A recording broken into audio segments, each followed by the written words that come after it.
Kilat News Updates. Mga balita ngayon, hindi pagdalo sa confirmation of charge hearings hiniling ni dating Pangulong Rodrigo Duterte sa International Criminal Court. Higit 4.2 million pesos na halaga ng shabu na sabat sa isang high-value target sa Tagum City. Vlogger na nag-post ng peking medical record ni Pangulong Ferdinand Bongbong Marcos Jr. inaming ginawa para sa engagement.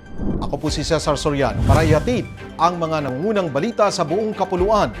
Ngayon, Ipinabatid ni dating Pangulong Rodrigo Duterte sa International Criminal Court o ICC na nais nitong i-waive ang kanyang karapatang dumalo sa confirmation of charges hearing na gaganapin sa Pebrero 23. Sa liham na may petsang Pebrero 17, muling iginiit ni Duterte na hindi niya kinikilala ang jurisdiksyon ng ICC at sa pilitan at labag umano sa soberanya ng Pilipinas ang pagdadala sa kanya sa The Hague. Binigyang diin din ng 80 anyos na dating Pangulo na hindi na nito kayang makadalo dahil sa kanyang kalusugan. Gayunman, iginit niyang handa ang kanyang depensa na questionin ang ebidensya ng prosekusyon at itanggi ang mga alegasyon ng extrajudicial killings. Wala pang pahayag ang ICC kung aaprubahan ang kahilingan ni Duterte.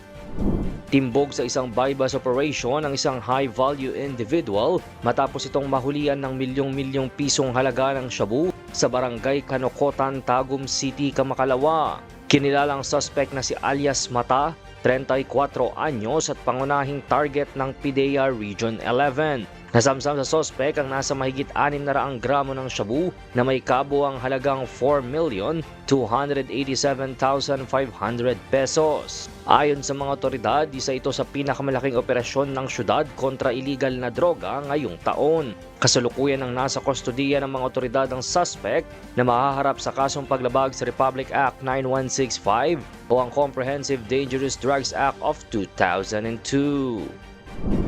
Inamin ng vlogger na si Jack Argota na ibinahagi niya ang peking medical record ni Pangulong Ferdinand Bongbong Marcos Jr. para lamang umano sa social media engagement at pakikisabay sa uso nang humarap siya sa National Bureau of Investigation noong Miyerkules, February 18. Ayon kay Argota, nakuha niya ang dokumento mula sa iba't ibang online pages at inakalang lehitimo ito kahit napansin niyang mali ang birthday ng Pangulo matapos niya itong i-enhance. Iginiit niyang biro lamang ang post at hindi niya alam na peke ang dokumento.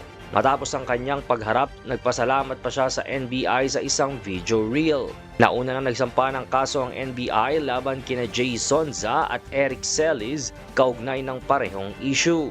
Samantala, maring itinanggi ng St. Luke's Medical Center ang pagiging tunay ng kumakalat na medical report.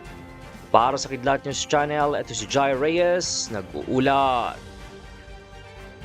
ako po si Cesar Soriano, kasama nyo sa bawat pagputok ng balita.